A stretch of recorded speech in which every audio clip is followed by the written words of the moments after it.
enter your comments in the chat box. We have approximately 20 minutes to answer any questions you may have. And I will read those participant questions so that the presenters can answer and have a dialogue with you. So we are all set for Dr. Wittenberg. Jean, I know you're out there. Yes, I am, Meg. Thank you very much. So, excuse me. Let me start off by thanking all of you and perhaps most especially Elder Kevin Deere for wonderful words to start us off, and all of the people who have put this together. It is my pleasure, and I feel honored to be asked to address you and to be in this group this evening. So we're going to be talking about babies and young children. And it's very common for people not to realize that babies have important mental health. We have to attend to their mental health very carefully, not only because of their experience at the present time, but because what happens in the first couple of years of their lives sticks with us all of the rest of our lives. I keep trying to get people interested in infants and in infant psychiatry, and they keep asking me, do you have a little couch on which you put these infants and they tell you all this stuff? And I tell them, no, I don't. But I do enjoy working with infants and with parents, and hope to share some of that enthusiasm with you this evening. So could I get my next slide, please? I hope to help you understand something about how emotional regulation develops in the early years. It's one of the most important things that can happen in infant development. I want to help you recognize the pathway between early emotional dysregulation and psychopathology later on. And finally, we'll talk a little bit about how we can make a difference when that's needed. Can I get the next slide? Definitions. Let's go to the next slide. Self-regulation is a very broad concept. And the next one. There is a ton of stuff written about this. One definition of emotion-related self-regulation is this very wordy definition. But if we go to the next slide,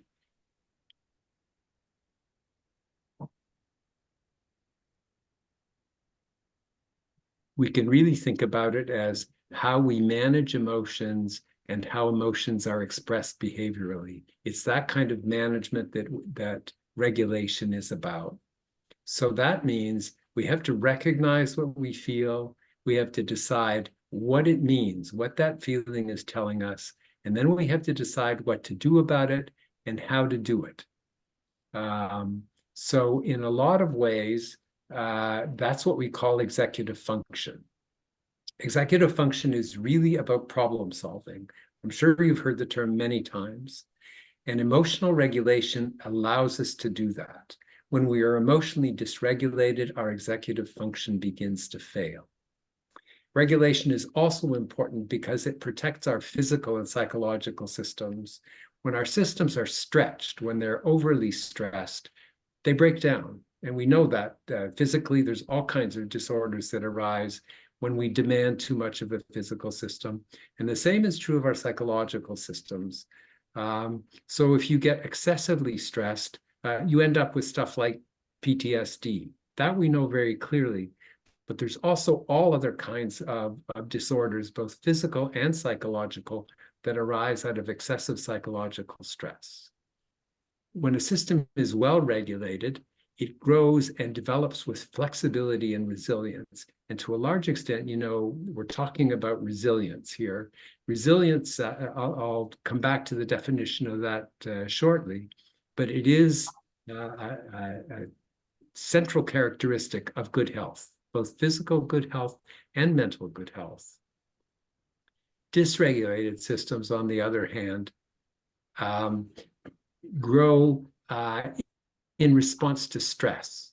And so they get pushed in directions and develop in directions that are not as healthy. They become more rigid, and most interestingly, they age faster. Our systems age faster when we are dysregulated. Next one, please. So resilience is the ability to stay composed in the face of stress or challenge. And of course, that's all relative. Depends upon how much stress and challenge. But if you are well regulated, if you have resilience, you can stay composed in the face of more stress. It means being able to regulate our internal systems to support problem solving and behavioral responses. So if we can manage our internal systems, both physical systems and psychological systems, we can do those things better. And finally, it means being able to recover health and functioning after stress. So kids who are more stressed early on run into a major stress, maybe a big family stress, and their functioning goes down, but they have a lot of trouble coming back up to normal, even to the level of functioning they had before. But if a child comes into that situation, into that high family stress situation, having been healthy, having a good stress management system, they recover much more quickly. So resilience is not quite the same as mental health. And yet, as I said, it's characterized by flexibility and thus by resilience. Stress is not always bad. It's an important thing to understand. So Michael Rutter wrote that stress can lead to stealing. It can lead to later strength. However, it requires a successful outcome when the individual is being challenged. So examples of that are our immune system, our musculoskeletal system. If we challenge those a little bit, they actually do better. The same is true psychologically. Next one, please. There are no invulnerable children. There are no invulnerable adults either. There are levels of risk and adversity that are so overwhelming that resilience doesn't occur and recovery is extraordinarily rare or impossible. That's a kind of PTSD, and PTSD happens in infancy as well. Next one, please. Regulation begins before you're born. It actually begins even before you're conceived. So when we look at mothers and fathers who are highly stressed before a baby is conceived, there are negative symptoms that are associated with that. Stress in pregnancy is also directly associated with very interesting and adverse findings in babies. They are smaller when they're born. Their HPA activity, so that's the stress management system, the hypothalamic pituitary axis. It acts as if it's stressed. If they've been stressed in pregnancy, it continues to act as if they're stressed up to the age of 10 years, even in the absence of other stresses. You see a whole bunch of other kinds of symptoms and diagnoses in these kids where moms have been stressed in pregnancy, and all of these can be thought of as failures of regulation and of health maintenance. Next one, please. So self-regulation is multisystemic, and I've already referred to that. We start off as biological beings, and it is the amazing magic of our biology that we also develop minds and awareness and psychological systems. Our psychological systems and capacities develop over time along with the development of our physical beings. And just like the physical systems, which are not well regulated at birth and need time to develop regulatory functioning, our psychological system does the same and goes through very interesting phases that we're still learning about. In addition to that, if we don't regulate our physical systems well, we are stressed physically and psychologically. You know what it's like when you've got a headache and you're trying to do something or learn something.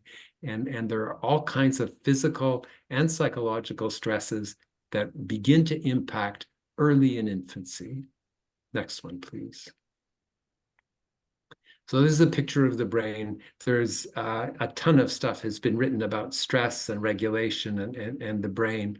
And I'm not going to go into those details this evening, but there are a couple of areas, 3 areas that I would point you to be interested in. One is the amygdala, which registers fear, the hippocampus, which has to do with memory, and perhaps most importantly, the prefrontal cortex, the PFC, which deals with regulation and executive function. Next one, please. So arousal, which can be positive or negative, when arousal is too high, what happens is that the PFC is taken offline. And the PFC, it works as a top-down regulator. It helps us apply cognitive abilities to problem solving, which is executive function. And so stress, which is a form of arousal, usually negative arousal, takes our PFC offline and interferes with our ability to solve problems. Next one. This is a slide that I've found very interesting for many years now. Reactivity and supportiveness. So there's 2 lines here. A red line, which is of children who are born with much higher reactivity. Something comes along and boom, their internal systems just react intensely. That's maybe 10% of kids. The yellow line is the other 90% of kids who are much more resilient from the start. Something comes along and it affects them, but not as intensely as the highly reactive kids.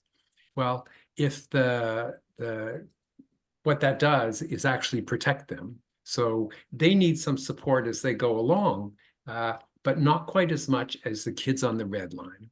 The kids on the red line, if they don't get the kind of support, and it's usually from their parents, their primary caregivers, then they end up very low in terms of developmental health.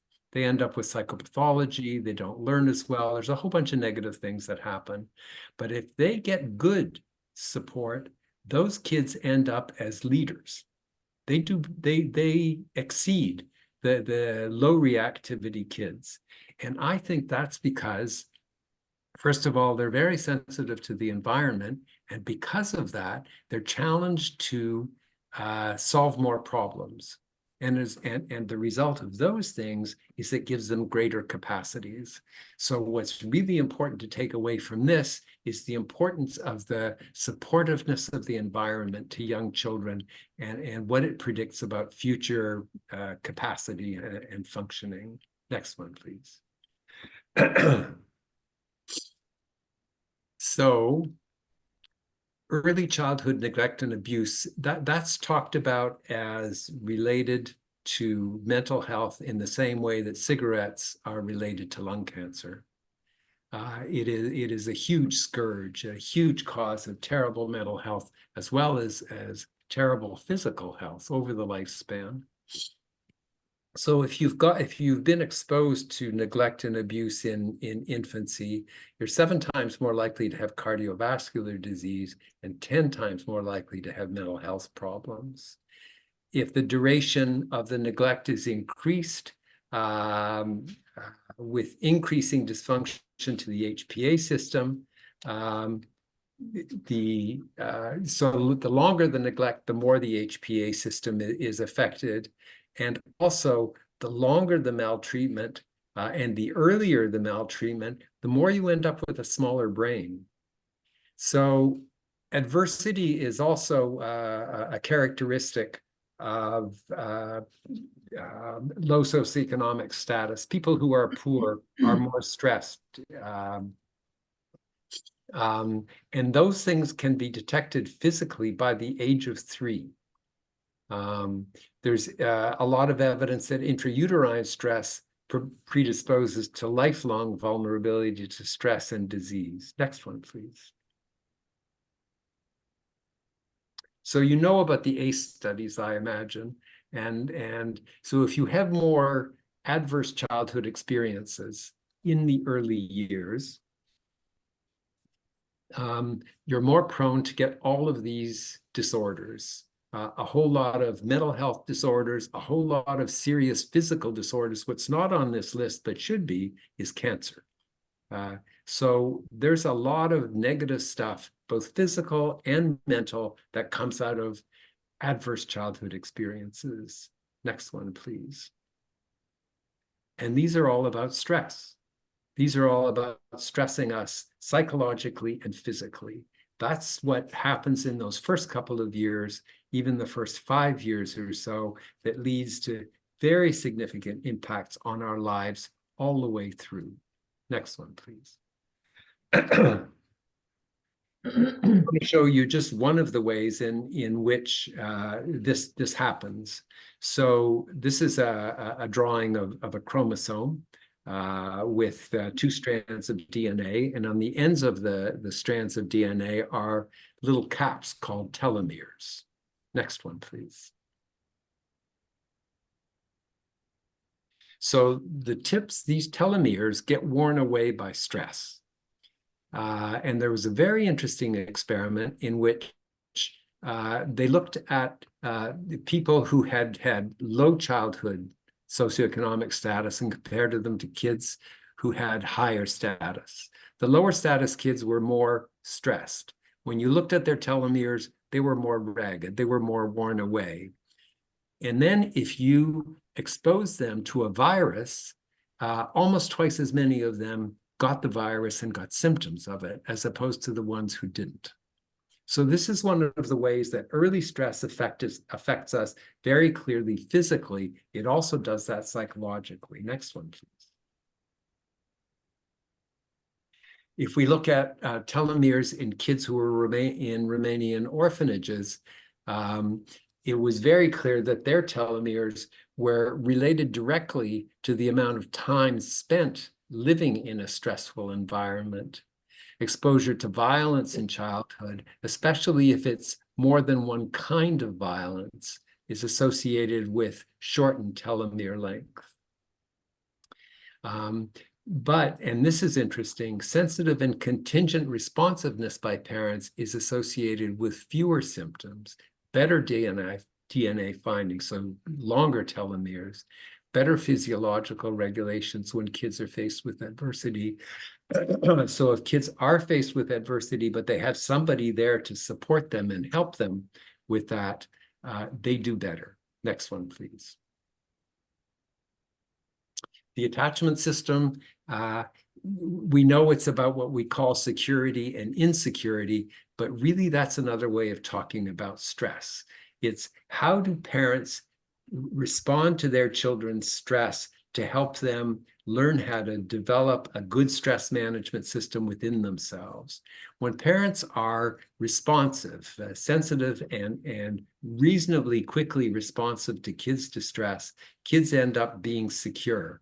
That's a good stress management system. It's associated with all kinds of very positive functioning characteristics in kids. They have better relationships, they get less sick, they learn better, they become better parents. There are then a set of parents, and these are the 4 attachment classifications. So kids who are avoidant tend to have parents who have trouble tolerating a kid's distress. And these parents will do things, negative things, like telling their children to conceal their feelings, essentially, their negative feelings. And the children do that. They do learn to conceal their feelings. But if you measure them, you measure their heart rates and the sweat on their palms and their respiratory rate, they are stressed. Their stress management system is not as good as the secure kids. And that's associated with inferior functioning subsequently and more illness subsequently. Then there's another group of kids in which parents are intermittently responsive to kids' distress. And these are kids who learn that in order to feel secure, to feel safe. I can't let go of my mom. I have to hold on to her because I don't know when the next time she's going to respond is. And these kids also, sort of like the avoidant kids, look very stressed a lot of the time and don't do as well subsequently. The worst classification is the disorganized kids. And these are kids who are confused or frightened by their caregivers. And very often their caregivers are depressed or angry, often abusive or neglectful, have other kinds of psychiatric symptoms. And these kids don't have a good way of managing stress at all and get into all kinds of difficulties as time goes on. Next one, please. Many of you, maybe all of you, have heard about the still face. And what's really interesting there with the still face experiment is that we've shown how early mental health in a parent has very unhappy consequences for a child. So if we compare babies of healthy mothers as opposed to babies of depressed mothers and put them in front of their babies and ask them on a cue to stop putting any expression on their faces. And the babies become distressed about this, and they try to get their mothers to engage with them.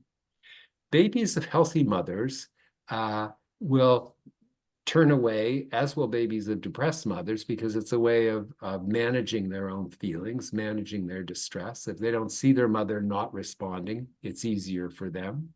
But the babies of healthy mothers keep looking back and trying to see if they can re-engage their mother. They also do less self-soothing.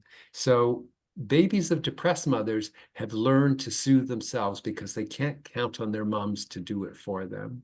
And then if we look at them around age 4, they have more emotional regulation problems. Babies need other people, adults, to be there for them to help with the soothing. Next one, please. By middle childhood, we see kids who have had healthy relationships with their parents developing important emotional strategies to deal with emotions. They become more reflective and strategic in their interactions. They have better relationships as a rule. And they understand you can show these kinds of feelings in this kind of place, but not in that kind of place. And they learn how to read other people very sensitively. Next one, please. Self-regulation and psychopathology. So emotional dysregulation is a core aspect of most forms of psychopathology. Next one, please. What do parents do about that? So when parents are warm and sensitive with their children, the children end up with better regulation. You will also, if you're reading the literature, find a term, effortful control, which is another way of talking about emotional regulation. And these kids have better regulation, lower negativity, and lower cortisol responses, which tell us that they're less stressed. When parents are responsive to a child's needs and yet respect the child's autonomy, respect what the child can do, respect what the child is telling them, and when they can also set limits in reasonable and supportive ways, children end up, excuse me, with better regulation.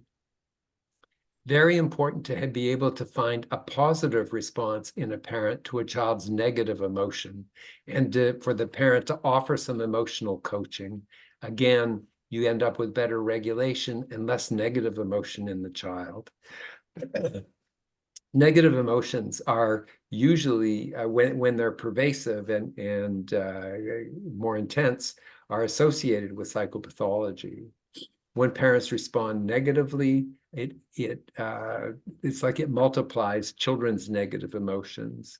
Negative and punitive parenting, corporal punishment are associated with less effortful control. Next one, please. And this is really about how contagious feelings are from parents to kids. When parents have more positive emotions, kids do too. And when they have more negative ones, kids are more negative.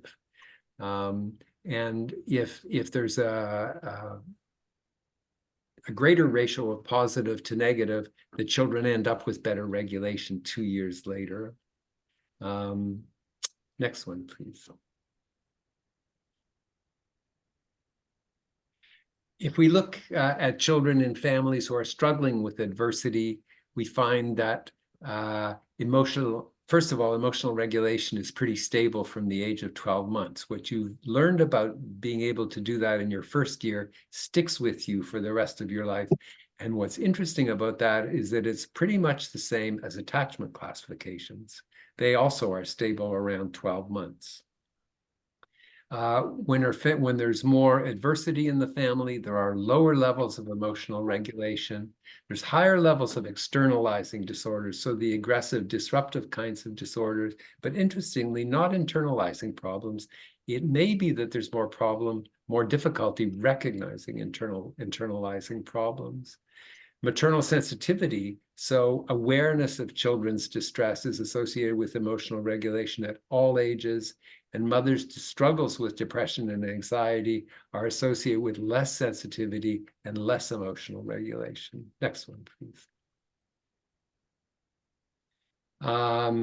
When we looked at the Romanian orphanage children, they have poor performance in a whole lot of areas, a whole lot of developmental areas. But if they're put into a good home before the age of 2, they actually end up with better performance, better intellect, better learning, better language. But if they've been in there long enough, they have scars from that, and they tend to be in the interpersonal area. Next one, please. How to recognize infants and young children who are at risk. And this is my attempt to do a little bit of practical tips. First of all, children depend on parental functioning. So if you're concerned about a family or about a child, or if you see parents who are stressed or depressed or anxious or struggling in some way, be concerned not only about the parents and the older children, but also about the babies. That stress is contagious to babies.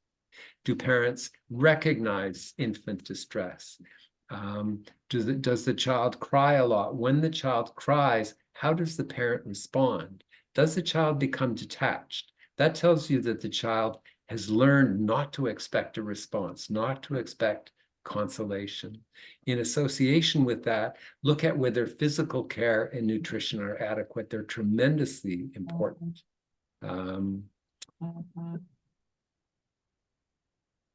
Sorry?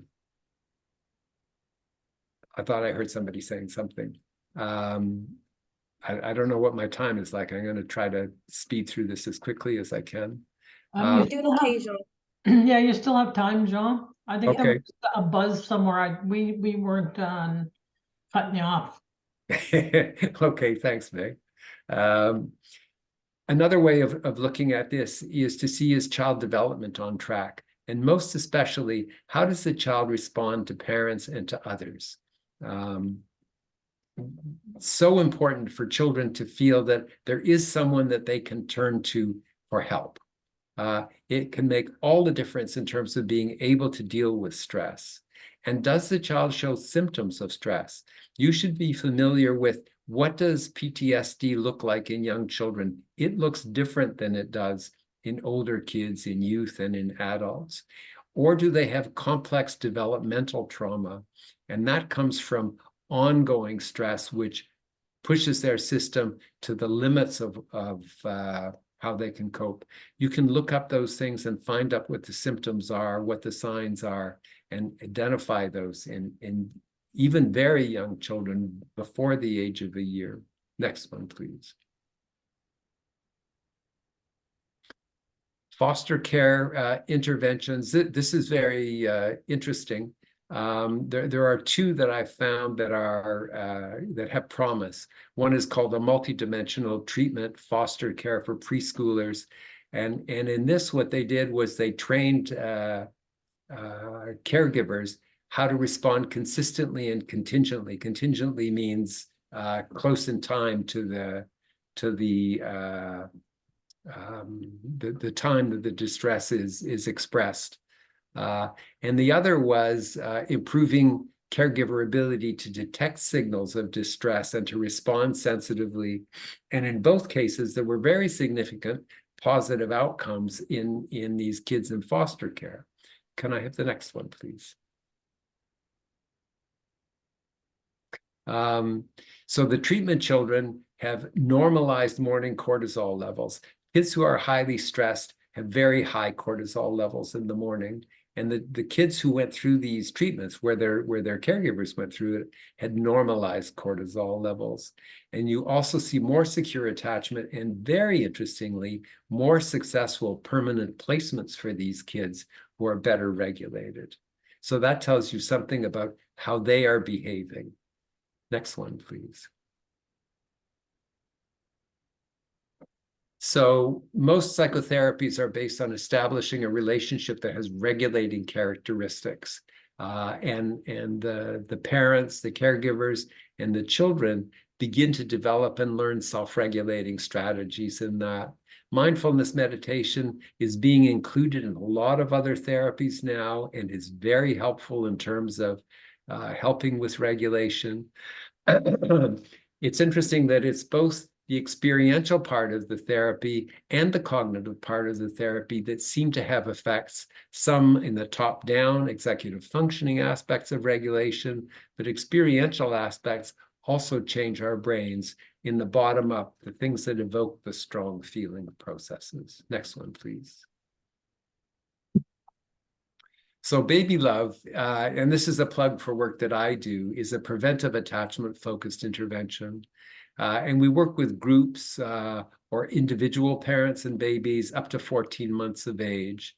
There's a whole lot of different versions of this that have developed because we've learned that in order to get this out to people, we have to make it work for them. And so we have a 4-week version, a 7-session version, a 12-session version, an online version, in-person version, and we keep finding new ways of delivering this. Essentially, what we do is we teach parents about attachment, about stress and how to manage it for babies and for themselves. We teach them about infant development. Most importantly, we teach them that babies have minds, and we teach them how to support healthy regulation in their babies. In the studies that we've done, we found that it increases parental sensitivity to and knowledge about babies and babies' minds. And we expect that that will predict better functioning and better regulation in their babies subsequently. Next one, please.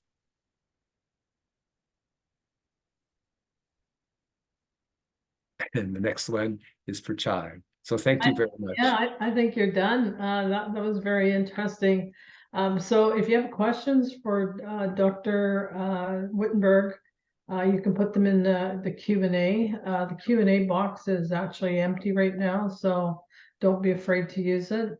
We are going to start with you, Chai, and we do have quite a bit of time left for questions at the end. So don't feel rushed. Your flow was very good, Jean. We hung in there with you. Okay, Chai, you're up to you. Thank you, Meg. Thanks so much. And again, I want to echo the thanks for this invitation. It is quite an honor to be here. I'm coming to you from the traditional territories of Fort William First Nation, otherwise known as Thunder Bay, as signatories of the Robinson Superior Treaty of 1850. So I get to do the youth part of our infant, child, and youth talk. So next slide. Because of my research background, I tend to do disclosures more just to show you that this is where my bias is. I do paid work through Nausim University, as well as Dennis Franklin Cromartie High School. I work with May there, the school boards, and the Thunder Bay Regional Health Sciences Center. And I'm on a number of research boards and journals. Next slide. So I'm going to focus on that middle objective, understand how to intervene, and then to provide some practical tips. In fact, I'm going to give you top 10, and then I decided to make it top 9, so not don't let my OCD take over and just actually make it not a round number like 10. So I'm going to start with the case scenario, and it is a combination of scenarios that I think is actually quite real for the kind of setting that we work in. Next slide. I'm going to read it out loud. You are short-staffed, work in a community of 500 people. I'm assuming this is a northern community. The community is grieving over several traumatic losses the past year. And when I say traumatic, I'm talking a drowning, a murder, overdose. And they had just had a funeral of a 19-year-old youth who completed suicide 4 weeks ago. You're staffing the nursing station, and grandma brings in 12-year-old. So 12-year-old grandchild that grandma's worried about. Grandchild has become increasingly withdrawn for the last 3 months, not going to school, previously passionate about volleyball. And I understand volleyball is a thing in our northern communities. But now this grandchild just stays on the phone. There's some bullying that's happened historically and maybe recently. Grandma's not sure. Grandma is very worried because her son, so the kid's dad, also had issues of depression and suicide attempts when he was a youth around the same age. So as we kind of stop sharing and go into the word cloud, we're going to create a word cloud right now. I want you to answer this question, which is, what was the first thought or reaction as I read this scenario? So if you just take that answer garden link in the chat.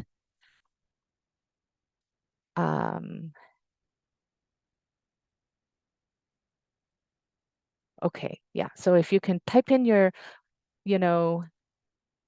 very common scenario, okay? Keep going, just keep typing in. I see compassion in the chat box, so much hurt, concern. So concern for, I'm assuming grandma, realistic, child may be suicidal, complex, empathy. Here we go, overwhelming. I was hoping I would see that. And stressed. Yes, thank you. Too much hardship. So if you're up there working tough and trauma, thank you. Okay, we'll go back to my slides. So thank you, yeah. So I'm going to give you my top 9, next slide, practical tips, and I'll go through each one of these about what to do. Next slide. And I don't share my slides, but you won't need to take notes. It really is quite okay, because I'm sure we'll get through it, and you'll remember what I have to say. Okay. Next slide. Yeah. So Benjamin Spock, who was a pediatrician back in 1940s, I think, who wrote that baby book that everyone seemed to have. I don't know if I necessarily go with all the virtues and techniques that he talked about, but I talk about trust yourself, more than you think you do. And I think that goes for the parents, the families, the nurses, the healthcare providers that are working in these very underserviced areas. Because I think, thank you for the person that said overwhelm, right? You feel the overwhelm of the community when you're trying to help. And I want to say that you probably know more than subspecialists like me in what to do. And what I'm going to say today, you probably already know. And I don't mean it facetiously. It's an important thing to not let that overwhelm make you feel like you don't know anything. And I go back to one of my mentors, who was Dan Offord, who used to love working with kids at risk. And he would say, and he would, talk about, and he's a famous epidemiologist, and he would talk about how kids with conduct disorder, only 50% actually could turn out to be antisocial personality. And so what about the other 50%, right? So there's a lot of hope that we can do in making a difference in changing the trajectory. So that's my purpose today, is to help you tap into what you know. Next slide. So obviously you talk to the youth. However, it's an assessment. And so what are, usually I do this in a workshop format and I ask you what you do. Feel free to type in the chat what you do. But I'm going to give you some of my interviewing techniques for adolescents. And that's me interviewing one of my nurses way back when. But it is, you do sit and talk. Next slide. So number one, you set the ground rules for confidentiality. And I'll go into this a little bit, meaning you can't promise you're not going to tell anyone if the kid is suicidal. You have to. And so that's so usually I start off with saying, look, you know, if I'm worried that you're going to hurt yourself or someone else is going to get hurt, this isn't going to stay private. And that is right at the very beginning of our conversation. I think most people know what I mean when I say countertransference. So, which means that whatever is happening in the room, in that conversation, the feelings it brings out in you, as well as how you feel about them, is very important. And I would say a lot of this work is very triggering about the issues that we have had in our experiences, our lives, our growing up. And it's to be aware of that. And the other thing to think about is at the very beginning, it's all about rapport building. And it sounds way easier than it is. Actually, it's super hard because you're trying to make it look like a social interaction, but you're actually doing a proper medical assessment. And I give this example to all my residents to show them that I have screwed up big time in my past. So when I was doing my core child psychiatry rotation, I was just given like 30 charts and then go. And I didn't know what I was doing. So then I went in and sat down, and this is a kid who had oppositional defiant disorder, which means like just like broke rules, stole, and was somehow dragged in because they had to be assessed by a psychiatrist. And so I sat down, and I think the second question I asked is I asked her if she was sexually active. Well, that was a lesson to me to say, no, don't open with that, because she basically told me off and stormed out of the room, and I never saw her again.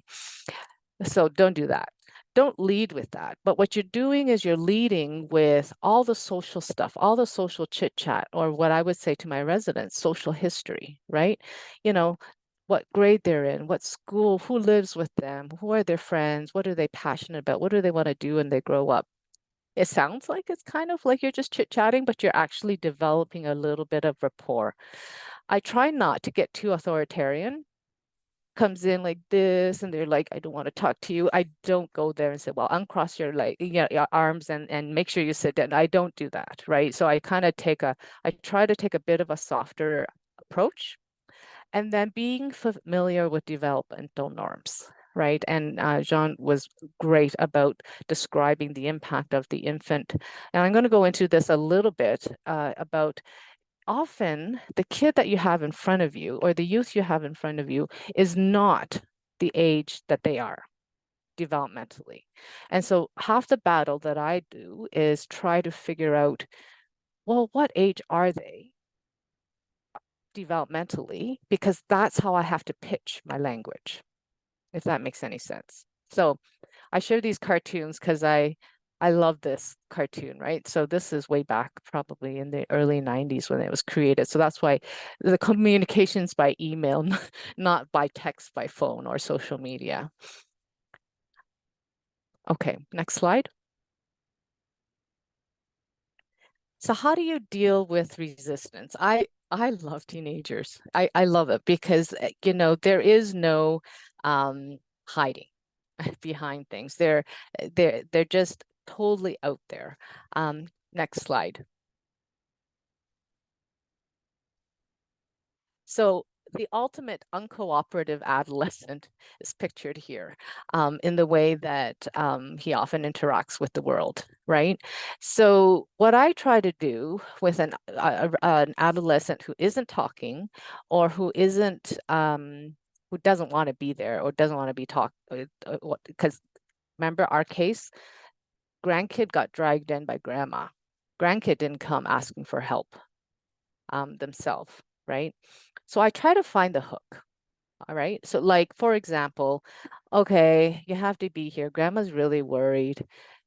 Do you have any idea? You know, what's going on? Did you know why you had to come today? Find a hook that might get them to say more than, nothing or one-word answers. I avoid a power struggle, like I said, and I attempt to understand the resistance. Maybe grandma woke this kid up and brought them in. Maybe they just had an argument. Maybe the kid just had something on their phone that I try to kind of explore it a little bit. I don't try to be their friend. I don't try to be funny. I am authentic. I am me. So because the kids will like smell insincerity on you. When I say interview alone, I don't necessarily mean me alone. I mean away from the person that brought them in. Because it's very, very important to have a chance to talk to the kid alone and the parent or guardian or family or friend that brought them in separately and alone, because it's often very different histories that you'll get. The other thing I like to know when I have an uncooperative adolescent is this chronic or acute non-compliance? So basically, is there a change? And as I teach my residents, it's about trying to plot on a graph changes in time. So time is, across, the bottom. Over time, what are we looking at? Is it always like this? Are they always been suicidal for they're 12 years old, the entire, ever since they were verbal? Or was it a change when they turned 10? And I don't actually say when they're 10, because nobody ever remembers that. I usually say, what grade were you in? Or I anchor it on the seasons, like before or after Halloween, before or after school started, was it in the summer vacation? That's what kids remember. They can tell you, when things felt different. That for me is probably the most valuable part of my chit chat with the youth. And then of course, always, and this is what I constantly teach, is plan for a crisis. And it won't happen, right? So, if you have a kid that is violent, make sure that in your nursing station, you don't have sharps ready for them to grab in the room that you're interviewing them. Make sure that you're not blocking that doorway. If they run, that they don't knock you down on the way. And those types of crisis things I forget all the time because I wear my lanyard, my badge for the hospital. They could choke me with that, right? And so those are things to always just keep in mind. Not that it's ever going to happen, knock on wood. However, those are the things that we plan for. And it's almost like plan for the worst case scenario and it'll be fine. Okay, next slide. So understanding adolescent development. I like this cartoon. So good eye contact, slight tilt of the head, lift eyebrow a little to show concern. Like this is all the kid thinking, right? Is that clear, mister? Yes, mom. Contrite nod, brave but warm smile. I may not listen well, but I'm an attentive ignorer. So adolescents, it's really hard to talk to them at times, right? So next slide. What I think about is adolescence is probably the time when we have the most change, physical, cognitive, and psychosocial change. And so we're all pretty aware of the physical changes, right? So, there's a sleep change, the sleep shifts, and, a lot of high schools, they start later than elementary schools. There's physical growth, sexual maturation. That part we know. Jean talked a lot about executive function. One of my psychology co-workers at one time, the way she labeled it is how I label it now. So the executive function in your brain is like the conductor in a symphony, or if you're a sports person, it's the coach of the team. It's the part of the brain that tells the rest of the brain what to do. And it goes through massive changes and growth in those teenage years. And some of the mental illnesses that I deal with knocks out that executive functioning. So if you take away the coach, how is that baseball team going to play well? Or if you take away that coach, that symphony conductor, how is the rest of that orchestra going to organize itself? Right. So it's very important to think of that as sometimes that executive functioning, if it's lost, they have it, it's still there, but we need to be the kids' executive functioning if for some reason it's been impacted. So what do you do with your executive functioning? It sounds all very dramatic, right? And important. It is important. It's the ability to abstract, right? So abstract thinking, concrete versus abstract. Draw logical conclusions. It's the ability to self-regulate, just like Jean said. And what I say, insight, the ability to turn the camera on yourself and observe yourself in the context of how people see you. That's abstract. That's executive function. And 13 to 14, teens are pretty concrete still then, right? They don't plan that well. They're still developing their executive function. They don't really visualize the future, but they're definitely not really always realistic. There's still a lot of magical thinking from those early years. Then 15, mid-teens, they're starting to be able to abstract. They are definitely self-centered. If any of you have teenagers, you know how self-centered they can be. But there is a sense of omnipotence, right? I can do anything. I can do, and that's in some ways protective, right? You need to get through to the other side. And then the late teens, they become more realistic. They're planning for the future. There's a period of idealism, but they're still pretty rigid about right and wrong. And then you get into that flexibility of an adult thinker. So whenever I see a kid, I think about where they are in that trajectory, right? Oh, they're probably more like a 12-year-old. Oh, this 17-year-old is actually acting like a 12-year-old. I got to pitch my explanation and the way I talk more like a 12-year-old than 17. And sometimes if they look physically like they are, 20, even though they're 12, that is also a bit of a thing that we need to adjust as we talk to the kid. Next slide. I don't have to tell you that social life is super, super important for a teenager. It's their everything. Their peers is everything. But in that talk with the youth, I'm actually trying to find out, next slide, what things we can do to increase their protective factors. And so Dan Offord used to talk about this all the time, which is, what things that can kind of be that influence when days are bad, they're still really good at something, right? Whether it's a sport, whether it's outdoor activities. And that's actually my kids. This is when Thunder Bay had snow. But my kids upside down in the snow outside. And this is us on Lake Superior, enjoying the outdoors. Or is it musical instruments? One of our projects, North Beat, we had a youth advisory group, and we brought them together to say, tell us what you think of what we're doing, and truly listen to what they're saying and let them have actually decision-making powers. Those are all very protective and part of a social life for a youth. Next slide. And know your community. Know who your people are, as well as who your services. And I would say think outside of the box what services mean. Yes, that's okay. Keep going to the next slide. So for example,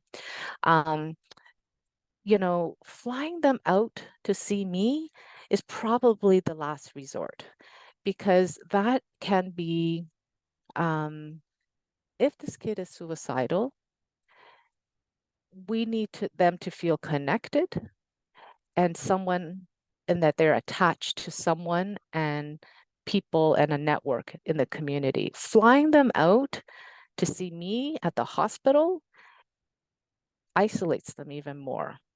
And I say, then they feel that no one claims them. So that's why, in fact, as a psychiatrist, I'm often talking about community activities over psychiatric assessment or services. So think about who the positive role models, who are the leaders in the community, you know, especially the youth leaders or the young adults. Can you connect them to that? What are the other kids doing that age? What are the other 12-year-olds doing? I mean, the most of the time I hear, I like to walk around with my friends. I love when we go harvest time, when we go duck hunting. Our community has our feasts. Those are the kinds of things that you need to help this kid figure out. So me being that executive function for them is, how do we help this kid plan and get there? Be part of the community, be part of the activities that are happening. Of course, you know, help them steer away from probably the peer relationships that are negative influences. The kids that are smoking weed, but also the suicide pacts. That happens quite a bit, starting about now in this time of year in the communities. And I think it's because kids don't know of any other way of coping or being. But if there's other, you know, is there a Jordan's Principle worker? Is there a Choose Life worker in the community? Are they organizing groups? That's what they're funded to do. How do we tap into those activities for this youth? Sports, cultural, and then who are their safe adults? So the way I ask that question when I'm talking to the youth, it's,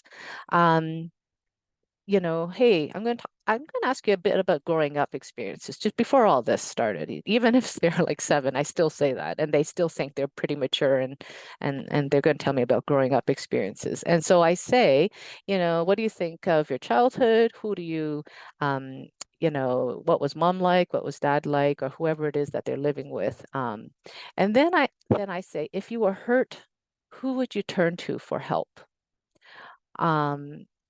And then I let them tell me. And if it's only friends, I will ask, is there an adult in your life that you can turn to or you trust? Finding out who those safe adults will then is where you can start connecting them to people in their community. Next slide. So I'm just, oh shoot, it's already 35. Wow. Okay, so you know, it's only, I'm going to save this last bit for the very end. If we have time, it'll just give you an example of the things to look for and changes. But I want to talk about my next few things. Yeah, Chai, you're good for time. So there are no questions in the Q&A, so we're going to steal some of that time. Okay. So you probably have another what time now? Till 8:45, maybe? Okay, well, let me finish the next couple of slides about talking about suicide and safety plan, and then we'll come back to this, which is about a 2-minute blip video. So we'll go on to the next slide. So the thing that people often want to know from me is, well, how do you talk to a kid about suicide or suicide thoughts? There is no magic. There is no magic. The only magic is that you talk about it. And so this past weekend, I met a kid who just sat there and stared at me. And I said, well, you know, I have the power to keep you here longer. However, and I also, I worry more when people don't say anything. right? So that's how I put it out there. I address confidentiality. So I'll say to them, look, if you tell me you're going to hurt, I have to do something about it. I have to tell other people. We can't keep it a secret. And the same thing is like if I hear about abuse, I have to report it. I make sure I talk about it from an open-ended versus closed-ended question, right? So, and this is something that I often talk to my residents about, right? Like we get so busy. So this is how emerge docs will go say, talk to them, right? Like, you don't want to kill yourself, do you? What do you think the kid's going to look at this and go, well, they want me to say I don't want to kill myself, right? So that's a closed-ended question. To really make sure that you're exploring it from an open-ended, not leading question. Sometimes I say stuff like, tell me what happened, what was going on before. I don't really get to the suicide attempt or the suicide thoughts. Sometimes if they don't volunteer it, I get to, well, do you ever think it's so hard to cope, it's not worth living anymore and you want to die? And that's actual question I ask. And do you ever get so close that you have planned out how you would do it? How would you do it? And you just dig deeper and deeper into the specifics. The key is to understand their intent, right? So say they take 2 Tylenol and they think it's going to kill them. That is still a pretty severe intent compared to the 3 bottles of Tylenol and not telling anyone for a week. That one is a fatal overdose, but the intent was the same. So being able to kind of tease that out. I'm not so worried about self-harm. I know lots of people get worried about self-harm. I focus on the suicide part. The intent to die, the wish to die is important. And the link to that is the degree of hopelessness and isolation and loneliness and misunderstood. That to me is when it just starts getting into, goes from a pink flag to a red flag for me. And then of course, in my talking to them, I'm trying to find out what is a safe adult that I can hook them up with. Families and parents, number one thing is I am non-judgmental, even the ones that I know that the story can be fairly dysfunctional or abusive. I have not met a single parent, despite that don't want the best for their kid, right? And so I address their fear, I address their guilt, I ask them what they're most worried about. I model how to talk about suicide with their youth, right? So I actually put it on the table. The more they talk about, I also look at the community norm. Sometimes there's such loss that people are so used to that stress. And sometimes I point out, actually, that's not okay. It's not okay to live like that. And it's important that we process it and talk it out. I examine the pressure to leave the community. That happens all the time. I just did a string of calls at the last week, and the number one thing is they want the kid out because they think this is the best way to help the kid. And I like to look at it from the kid's perspective. Does it mean that it will help some, or are they going to get further isolated? Can I help them in their community? And that's constantly what I'm thinking about all the time. I think it's often more destructive coming out of the community than staying in and figuring out how we can build the supports around there. Who are the allies and what is the safety plan? Next slide. So the safety plan, that's the Nike symbol. Just do it. Just get it put together. So what do you do with a safety plan? Next slide. Better done in a non-crisis situation. So not that day when grandma is there, but maybe when things calm down. Know the services in your community. I talked about that, but you're identifying support people, you're identifying health professionals, how they can come back to you. Sometimes it's just day by day. Will you come back tomorrow? Will you promise between now and tomorrow that if you feel this way again, you will turn to, and then we list out the people. right? And they come out with it. On our inpatient unit, we actually have a template in a form. It's easy to develop any of that in a kid-friendly way and have it in your nursing station. And then you fill it out with them. You write it down. And then you write what are their responsibilities, what is your responsibility, what are their families' responsibilities. And if you have to, everybody signs that. It's like a plan and agreement. Kids all have phones now, right? So you make them take a picture of it, but it's like a security blanket so that in distress, you're helping them remember what it is that they will use to cope and not go directly to a suicide attempt as the way of coping. Next slide, I think. What do I have here? Right. Build hope. My job is to build hope, because with hopelessness, that's how suicide happens.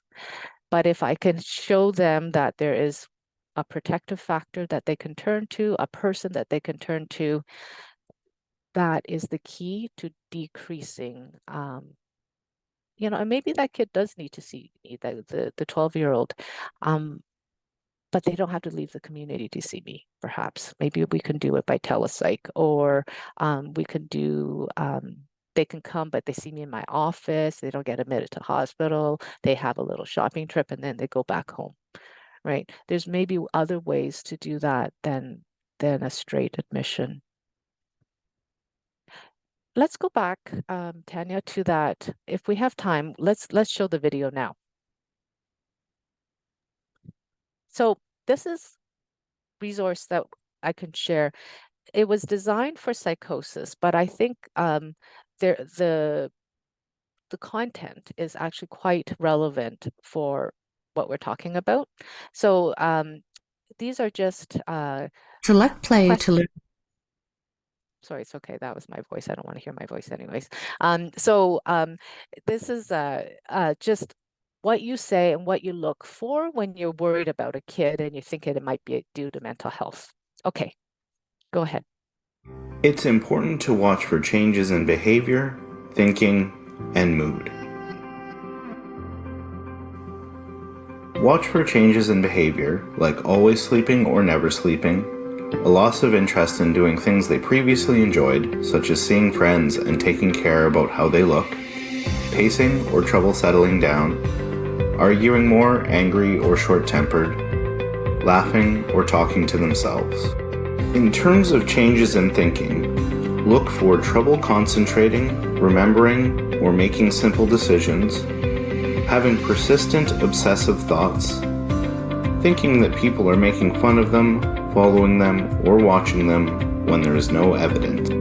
Sometimes, the best way to understand how much a person has changed is by talking with the people close to them. Usually, family members or friends can describe what they were like before the changes. For more detailed understanding, you may want to also ask family members or friends, does this happen everywhere or in specific situations? Are they prevented from doing things they used to do? How much distress does this cause? Lastly, let's look at changes in mood related to psychosis. Watch for signs that the young person may be feeling low or depressed, hopeless, unusually angry or irritable, disconnected from family or friends, guilty, tense and nervous, worthless, frightened. Every individual is unique, and no two people will have exactly the same symptoms or warning signs, but you will likely see one or more changes in behavior, thoughts, or mood. Pay particular attention to any new changes or signs that have worsened recently and take action. Okay, so again, these resources, we're just launching them right now, so happy to share it when we do launch.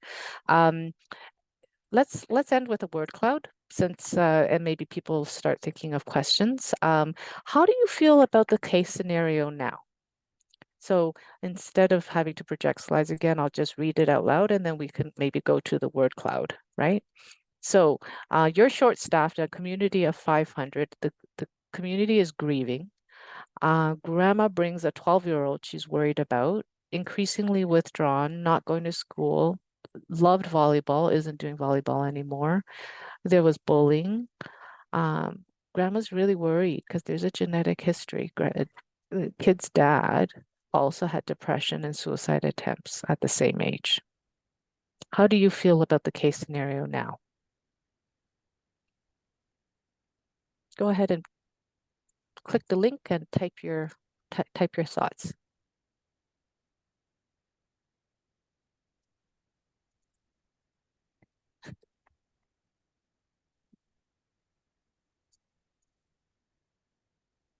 Hopeful. Thank you. More confident, better equipped. See, you knew more than you thought you knew. You can help her. It's been a pleasure. Thank you so much.